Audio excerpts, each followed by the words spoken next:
And we have more panelists in less time than any session so far. But we are going to move quickly, and so when we were talking about this last session, we said, first of all, it's the last session, you know. And so people are anxious. You're sitting on your luggage frequently and things of that nature, ready to go. And so how do we crowd in 6 panelists in now less than 45 minutes? Well, first of all, let me say I am from Chattanooga, Tennessee, which I am proud to say is whoever I'm blocking, I apologize. I'm going to go down there in just a minute. But it is, as the president recently described it, a tornado of innovation. And he remarked in his speech about innovation in a small town in Idaho that the former mayor, that would be me, said that Chattanooga was like being the first city that has fire because we have gigabit fiber optic connectivity that ties the entire region together, 650 square miles. And I had made that remark sometime before because fire is one of those early discoveries and no one really knew what you could do with it. And so the fact that we're in a very rapidly advancing digital age now is very much like that because we don't know where all of this is going to go. And the thing about fire, you might be sitting there thinking, yeah, you know, you can cook with it or you can get burned. And so today, our subject is about ideas that work. And we have our producers here and our performers who are in sort of a friendly face-off. And if we have enough time, they might pick at each other a little bit. There might be kind of a friendly competition, but they have been charged with answering questions in advance. And I hope you all have your questions here because we're going to consolidate and condense this entire day and a half of a conference into 6 tweets. And Julia Burroughs, I keep wanting to say Julia Sugarbaker Burroughs, come on up, Julia. Yeah, right, that's the southern thing, is going to be the Vanna White. Now, so we're going to condense this entire conference into 6 140-character tweets. And then we will discuss them a little bit, and if we have time after that, I'm going to wade into the audience with this microphone. And if any of you have fallen asleep, you might wake up with a microphone in your face, so don't fall asleep. The producers over here, if you'll write producers right there, and performers over here, have been presented with different questions. First of all, let me introduce them. Ben Hecht, who you've seen all these folks pretty much in other gatherings, but Ben is the professor, the president of Living Cities, probably a professor also in his own right, was before. Nigel Jacob, who is the mayor's head of mayor's new urbanist Office of New Urban Mechanics in Boston. You've heard from him and seen him. And then Kristen Scheyder. Kristen is with Citi Foundation. She's a senior vice president. Over here, the performers, we have Mary Horseman. I have not met Mary. She was a late addition here, but she represents Philadelphia. Christine LaLonde. I have to say that very carefully because you can't say that if you're a Southerner unless you're from Louisiana. But Christine represents Nashville, and then Theresa Reno-Weber, who you've seen many times, representing Louisville. And now I'm going to come down here and let the camera focus on them. The questions are these. To the producers, when governments are promoting innovation, what is the most significant factor that gets your attention? Each of these individuals received that question some days back, and I hope they have prepared an answer. And for the performers, even simpler question, but a more complex answer perhaps. How do you make innovation happen? And remember, they're representing Nashville, Philadelphia, and Louisville. So that's their charge. You have pads there, and you all have pads in the audience. And so if we have time, there will be additional questions and comments that these individuals can share with each other. First one are, do you have any questions or comments for each other?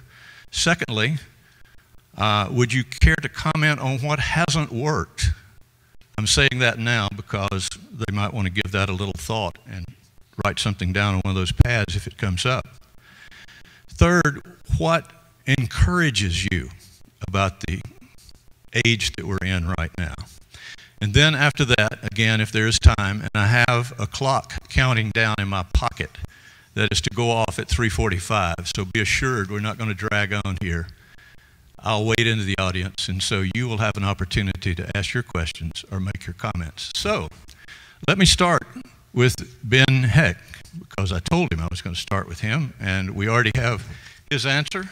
And Ben, you can give the answer, and you can say just a little bit about the question if you wish.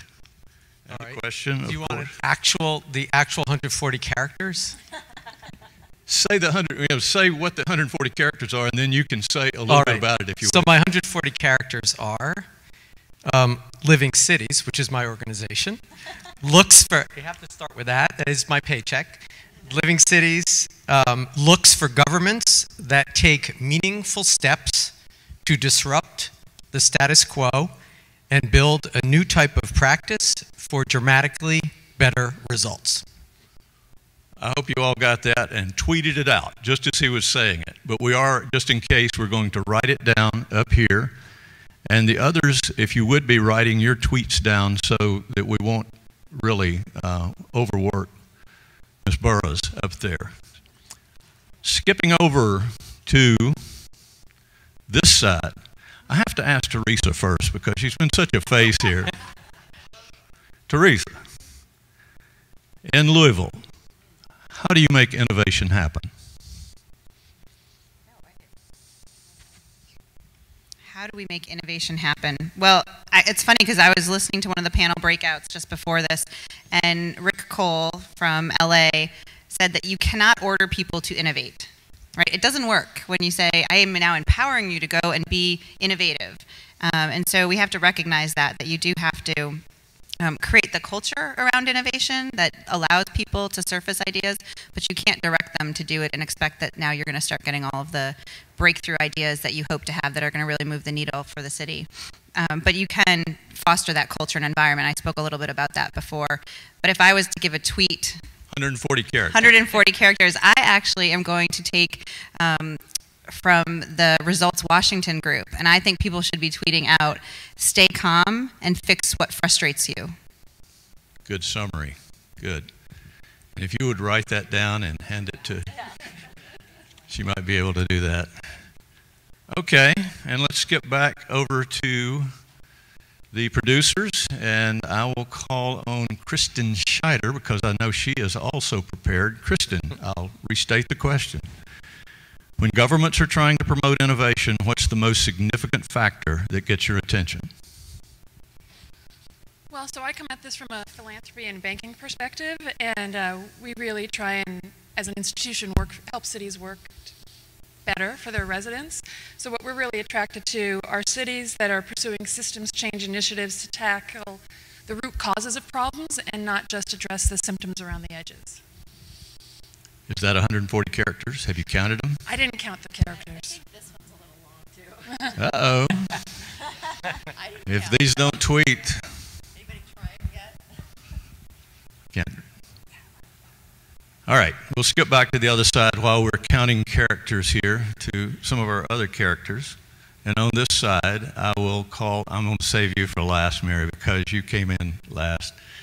I will call on Christine to answer the question, how do you make innovation happen? Okay, so I didn't do tweet, I did 2 haiku.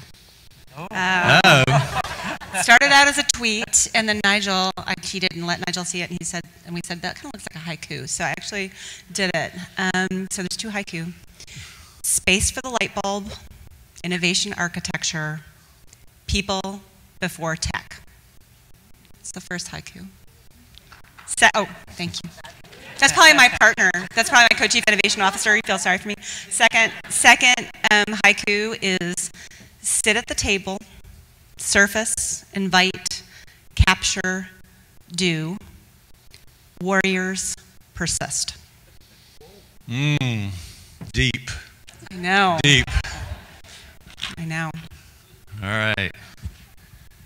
Well, Julia, I apologize. You're going to have a hard job up there, my friend. 140 characters, too. Yeah. Nice.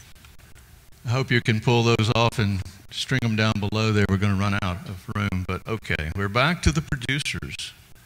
And we have done Ben and Kristen, so that just leaves you, Nigel. The question, when governments are trying to promote innovation, what's the most significant factor that gets your attention? Sure. So it's worth noting that, so the reason I'm on this side as opposed to that side is I also work with Ben and Kristen at Living Cities as urban technologists in residence, so I wear a couple different hats. So I'm not wearing the City of Boston hat right now. So here's my, I don't know if there's 140 characters, so we'll have to see. Local government innovates when it gives its employees the support and cover to take strategic risks that may result in failure. That sounds very compressed. That sounds pretty good. Edited down. And you found that to be the case. You can talk a little bit more because Julia is trying to catch up with us. Tell us what you have found in the communities that you've dealt with and a little bit about your history in Boston. Sure. So for the past 5 years, we've been running an innovation lab and incubator called the Mayor's Office of New Urban Mechanics. And we've been sort of developing an approach to innovation that is oriented entirely around the value proposition to people. So we're obsessed by how do we try out new programs, products, or services that will make people's lives better. Right. Last performer, Mary Horseman. How do you make innovation happen in Philadelphia? So this isn't exactly 140 characters, but we said, I know, I'm a rebel. So we create space for new relationships in, out, up, and down. So what that means is that we look to make sure we're creating relationships across departments. So inside government, so revenue, budget, anti-poverty office, policy office, new urban mechanics, everyone's at the table. Up and down, we make sure the leadership, the mayor is bought into the process of innovation and the importance of it, and the line staff understand why we're doing this, and to Nigel's point, how are we serving our customers better? And then out, partnering with philanthropy, partnering with academia, partnering with nonprofits, to partnering with business to tell us how to solve the problems that we know are facing our residents. Well, since you were added late, tell us what job you feel, what your title is in Philadelphia, and exactly what you do there, because they said that's why you really needed to be a part of this panel. Great, I'd be happy to. So my office is the Mayor's Office of Community Empowerment and Opportunity, which is a long name for the Mayor's Anti-Poverty Office. And we shifted our focus about 2 years ago from being a direct service agency to really thinking about what's happening across city government and across the nonprofit sphere and across business around anti-poverty. The city government alone spends $700 million a year every year on anti-poverty activities. But we are not always as coordinated as we want to be. We're not always working together in the same direction as we'd like to be. And so our office is to provide that strategic focus and that alignment to not just what's happening in government, but also all the partners that we work with outside of government. Thank you. Now, I think I've covered everybody. Have I not? Anyone who hasn't had a chance to tweet? All right. Then, the next stage. Do you have any comments or questions of each other? Feel free. I don't mean criticisms or snide remarks or whatever, but looking at it from a performer's point of view, You frequently have asked these advisors, these academics, these folks that fill this role over here, questions. Do you have any questions for them? And those of you who are on the producer side, do you have any comments or questions for people who are the performers? I don't know that I have any questions for them based on what they said, but I will say they validated why we wanted to produce their work. Yeah. And because really when we look on the producer side, to follow through on your analogy, what we look for is the kind of commitment and both in action and in words. And to the extent it's closer to 140 characters, it's better on the word side and more on the action side. But what we have found is that everyone wants to do innovation. Everyone's not committed to actually doing what it takes. And what you heard from these performers is what we know that it takes. It takes leadership at many different levels, from the mayor, to Theresa, for those who've been here. It's the deeper it goes, the more chance of it actually producing success. The concept that they're actually going to look and be critical of what they've been doing and saying, actually, if we're not getting the results we want and we're the performers, then how do we actually do business differently? Because otherwise, why should we expect a different result? And so, again, from the top down, they're committed to see a very different result, even though they don't necessarily know what the solution is, but they're going to try and sometimes fail. Thank you. Nigel, you look like you had something to say. I always have something to say. Yeah. Question for you guys. Now it feels like a game show. So when in the work that you guys undertake in the day-to-day, sort of like the daily combat of innovation in cities, what is hardest? What is the piece that you struggle with the most? I think one of the hardest parts is finding the resources to execute on all the great ideas, because there actually isn't a shortage of great ideas. And when we just sit around this conference and hear of all the innovative things that are happening in other cities, why are we not doing that in Louisville, right? And it really comes to a bandwidth piece of it. There's just so much going on, and I think Doug McGowan from Memphis was here, and he had a really good push to figure out what is going to focus on increasing productivity within city government, right? And anything that you do should be aligned to the things that are the priorities for the mayor and for that community, but that increase productivity and aren't just added distraction because it sounds cool to be doing it right now. It should be really aligned. And so I think finding the resources to be able to do all of the great things that are out there, and that's why the performance improvement piece of it is so critical, because you're hoping that the efficiencies that you're going to gain by reducing redundancy and rework is going to allow you to have more space to be able to do the innovative ideas that are out there. I mean, I think resources is always a challenge, and the other big resource being time. So how to find that time to have those discussions that start that process. I think one of the things we've been doing in Philadelphia is creating more time and money for planning. Because when philanthropy or federal government knocks on your door, you want to be ready with that great idea that's fully thought out, and we don't always have that time or money to set aside to take something from its germ of here's something interesting that we know we should do, to planned out enough that when the opportunity presents itself, we're ready to jump through that door. Christine? Well, resources are part of it, but I think there's it's challenging work in some ways, because bureaucracy as a whole, it's got some smooth grooves that often work really well. They don't work horribly, and we're sometimes asking folks to get off of that kind of smooth set of rails and to forge a path through a rocky forest, and it's uncomfortable, and the results of it aren't necessarily clear. And so you have to persist, and like I say, you have to provide snacks. You have to do whatever it takes to keep people there, and that's challenging. And also, just people are overwhelmed by their operational execution, their duties. And I was looking at our budget chart for this coming year for our first budget presentation, and during the last mayoral administration, budgets increased and staff increased by about 40%, and they only increased by about 20% in this administration. And we've had a lot of population growth and expansion, so we've really kind of stayed static. So people, particularly in departments like Public Works, they're working really hard just to execute what they need to execute. And so it's really hard and we need to find more people who have the space to be able to persist. I mean, I put warriors persist. I actually have innovators persist, but that's not 5 syllables. So I put warriors.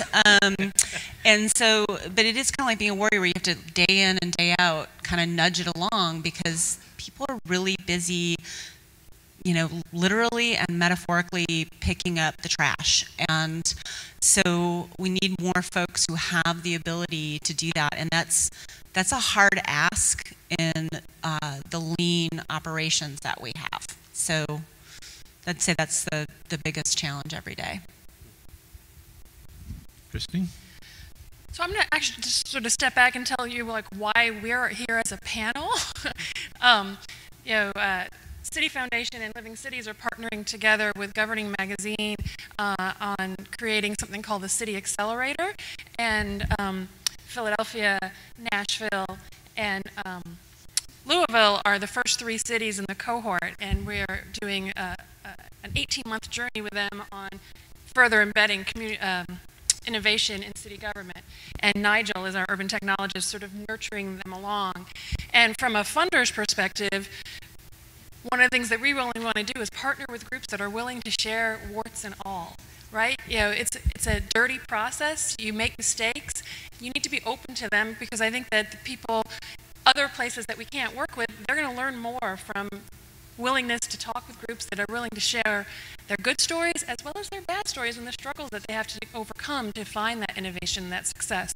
And that's why it's been so great to work with these 3 cities and begin this journey that hopefully is really representative for other cities that are going to go down the same path.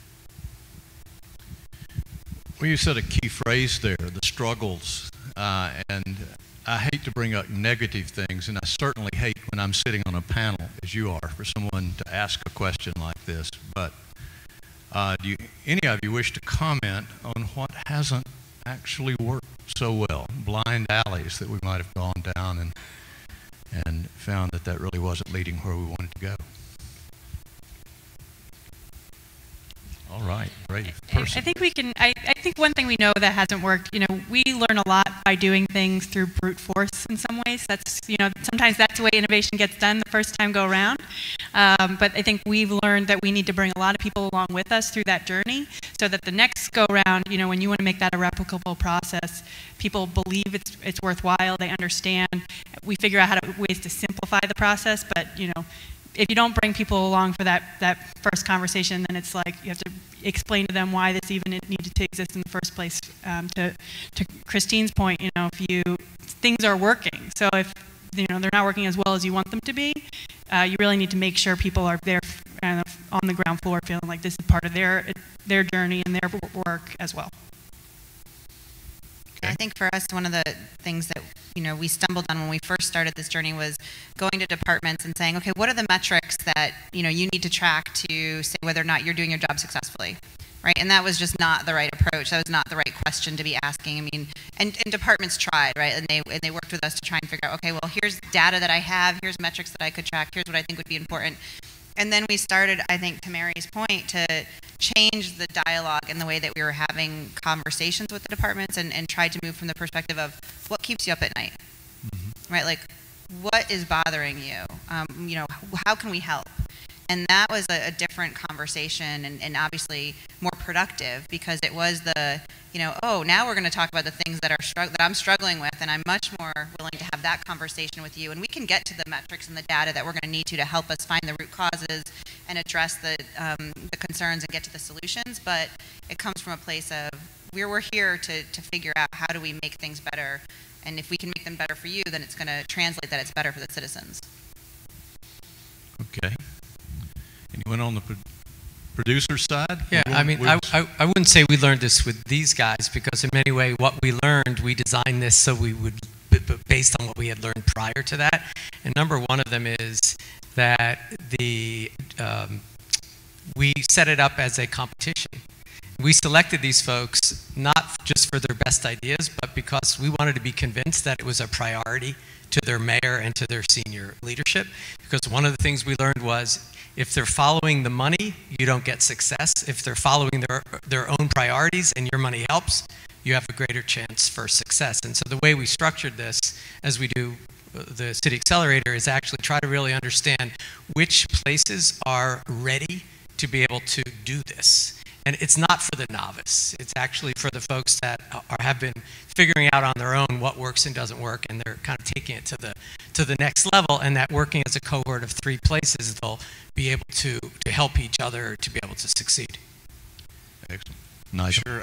In sort of drawing on my experiences from Boston, you know, it's one thing to talk about iterative innovation or experimentation or rapid prototyping, and I think that is increasingly becoming how a lot of us think about how we innovate.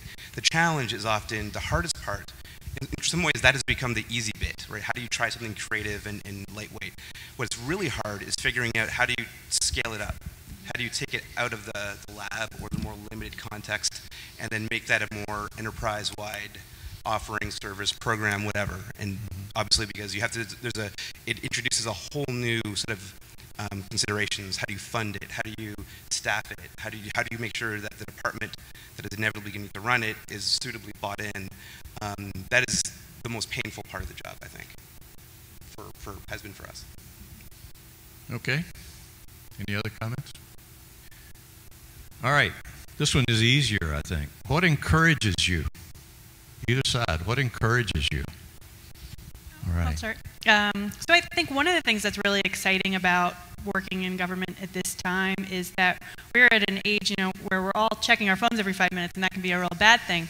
But we're also at a time when more people are getting more information out into the universe than ever before, and they're writing for an audience. And so, you know, we're tweeting about what innovative practices are happening in Louisville and Nashville and in Philadelphia, and we're finding out, you know, I can call up Christine and I can say, you know, I saw this thing online, I saw it in governing, or I saw it, and we can find out, you know, can you hand me all the papers? Yes, I put it all up on Dropbox for you. And, you know, this has happened with us on a number of different projects. So our access to information within our own government and across other governments is like never before. It's quicker than ever before. I think we're innovating faster because of it. And so that is what I think is really exciting about the time we're in right now. Yeah, for me, I mean, I came from initially a government background. I was in the military and the Coast Guard previous to going to grad school and then going into the private sector and then coming now back into city government. And what I never expected when I left the consulting world was that city government was going to be on this awesome wave of focus and attention and energy. And you heard the mayors at the panel yesterday talk about how awesome it is to be a mayor right now in this country for a whole host of reasons. But I think it's similarly awesome to be working in city government right now. I mean, just with the energy in this room over the last day and a half has just been truly inspiring for me. And it just energizes me to want to continue to really do this work because it's making the most important impact on the communities that we're in. So to kind of build on what both Mary and Theresa said, I mean, one of the things that I find encouraging is that the innovation space or the improvement space, I think we learned some lessons from the past, and we certainly did in Nashville about kind of more punitive performance measurement systems, which we had, and is that how people respond to the invitation to do better, that there's a lot of people who have really fantastic ideas about how to improve what they do. They just have been operating in structures where that hasn't been encouraged. So like two of the people on that are on loan to me sort of 2 days a week on my team, they are 30-year plus, 25-year plus employees of one of our agencies. One of my colleagues is about to be 70. And, you know, it's not an age pejorative thing. It's just, you know, people say, oh, he's been here forever and he's almost 7. I mean, he is on top of it, and it just needed an invitation. So I think that's it. It's just like you invite people to do this, and they are stepping up with ideas, and they get excited about it, and they're encouraged by it. And then what's really also cool about it is that sometimes their ideas don't work. You know, like they had an idea, and you actually give them space to vet that out and to realize like, oh, it doesn't work. But then they can kind of put it to rest and not spend the energy thinking about it anymore. And they're also empowered because along the way they learned how to do a budget or to do a proposal or to convene a meeting. And so it's not like every idea that's out there is a great idea. We know that that's not going to be true, but just the whole process, if you do it in a kind of invitation way, really ends up people feel empowered like that. Yahweh Ye is my partner in my office, and I do a program where we have a lot of different employees together, and we've done some things really badly in that program. Sessions that were like tears and people leaving, and I mean just bad. And how much grace they give us because they're like, oh no, we learned today, and yeah, you learned about how badly we did that session, but they're just excited to have the space to try it out and to think so much grace around that. And so I'm just constantly, I mean, it sounds very trite, but I'm constantly encouraged by our frontline workers and all that they have to bring to this process. So yeah, it's really exciting. Thank you for that. Producers, do you all have any encouraging words? So I agree wholeheartely with everything that's said before. I like one of the ways that I think the conversation has changed. I find that we often talk a lot more about talent now in government than we once did. It used to be that it used to be like an HR thing, right? That we're in terms of like who deals with hiring people. But I find now that increasingly people are talking about the talent that we have in our organizations here and in the audience and so on. And an outgrowth of that sort of the talented workforce is that there's just a tremendous openness increasingly in local government. We're no longer, not that I've necessarily worked long enough to have a, look back into the old times, but there's no longer this bunker mentality, that we're just embattled, up on a hill somewhere. But there's a strong sense that, the city is not City Hall. The city is the entire cities. That's the communities and the nonprofits and the startups and the universities, all the whole range of different resources we have in our cities. And so when you those sets of resources are an incredibly powerful kind of leverage point to tackle all these issues. I would actually just say a gathering like this, where there is such an exchange of ideas and there is so much excitement and acknowledgement that cities are sort of where it's at, and that's where young people coming out of graduate school with public policy degrees, they're not going to Capitol Hill, they're not going to Washington, they want to go to City Hall because they feel like that's where they can make a difference, and I think that's going to really sow a lot of seeds to continue the theme we've had for the last day. Thank you, Ben. And I'd say what's been exciting about this movement over the last few years is it's really moved from transaction to system. From can we build an app that will get people good transit information to how do we actually use innovation to transform the whole transportation system or education system or delivery of certain services. And the idea that actually government is looking at what are the different outcomes that they want, not outputs, but outcomes. And that there's been a sea change on that. I think you saw that over the last 2 days, but it's really led by these folks. Producers help because they provide some, like us, they provide some, good flexible dollars, but they're insignificant to the talent and the application of the talent to these problems in new ways. Okay, we might have time for one or two from the audience, so move fast. Who has a question? Do I see a hand? Shy people. No one? Going once? I don't. Mark Funkhauser. Dr. Funkhauser, here, take the microphone. When have you done innovation on something that was a core problem or core function of your city government? Not something on the margins, but something that was absolutely central to what you do. Crickets. Don't let the crickets stop you. We can answer that question. Well, so I think it goes back to that idea of what is innovation, but one of the things that was most innovative or breakthrough for us in results over the last 2 years or 3 years was around our return to work or light duty program in city government. We didn't have one previously, And when we came in and we started looking at metrics across our different departments at an enterprise level, we looked at our safety of our employees. And it was hitting our budget from a number of workers' compensation claims and employees who were out on lost time injury and accidents. And at some of our departments and divisions, that was 33% of the employees at any one point in time were out of work because of an injury or an illness that they received on the job. And that just was not okay. And we needed to figure out a way not only to get them back to work, but also to make sure that they never got injured in the first place. And so we looked at what other cities and companies and organizations did. We benchmarked, and we saw that they had light duty programs and return to work programs, and we didn't. And so a great cross-functional team of individuals came together and worked with the unions and got that program put into city government, and we've continued to see 50% reduction in that injury rate, and in the productivity of our employees just continue to increase, and it be a safer environment for everyone. Anyone else? Go ahead. Sure. In Boston, education is traditionally a tough nut. We like every urban school system, we see a whole range of attainment gaps, and for lots of different reasons. So the very tough problem. One of the traditional starting points for that is school enrollment. Just getting kids into school is like the first hurdle. And traditionally, we have just not done a great job of making the system comprehensible. So we have a school selection system, essentially like an algorithmic system.